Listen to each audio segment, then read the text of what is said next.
Welcome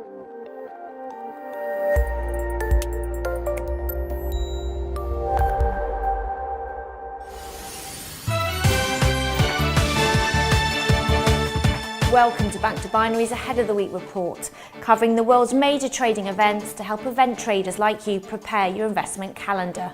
Let's review the main asset trends from last week.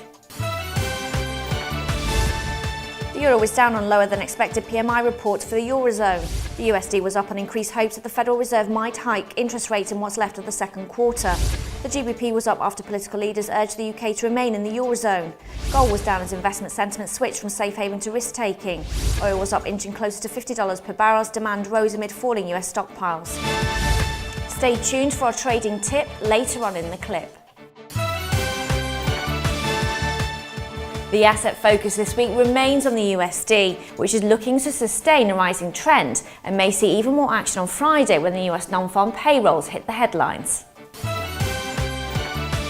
On Monday, two of the largest markets are on holiday.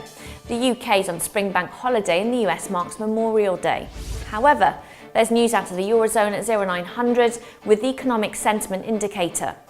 Last seen at the level of 103.9, any downside surprises could further pressure the euro. Tuesday the 31st brings more trading opportunities on the euro with the release of the Eurozone's Consumer Price Index for May at 0900. Minus 0.2% was the last reading of this important indicator. And with deflation very much a problem in the Eurozone, the latest results are being closely watched. The spotlight's on the USD on Wednesday, June 1st, with the release of the ISM manufacturing PMI for May at 1400. Last seen at the level of 50.8, the benchmark offers key insights into the health of the US manufacturing sector. The big trading event on Thursday, June 2nd is at 11:45 when the European Central Bank releases its interest rate decision.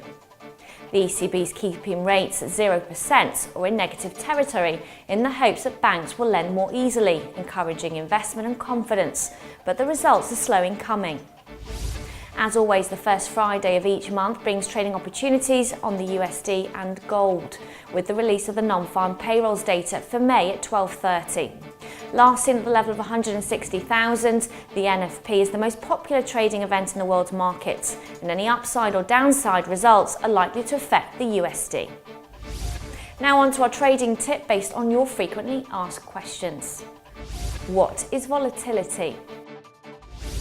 The term volatility is technically an analysis of the range of returns on a given asset and is measured with standard deviation. The higher the volatility, the higher the risk. Looking at it another way, volatility can also indicate rapid spikes and valleys in the asset's price, offering opportunities along with risk. An asset with low volatility offers a lower risk-reward level and less fluctuations in the price. Sometimes, however, the unforeseen happens, and a normally low volatility asset is hit by an unexpected market shock, resulting in higher volatility around the price. This was most recently seen in the sovereign bond crisis in the Eurozone and the value of the CHF after it was unpegged from the euro. Remember to follow us on Facebook for daily updates and expert articles about the international markets. Follow us on Twitter by searching for #TraderTip and check our economic calendar for more events. Thanks for watching. See you next week.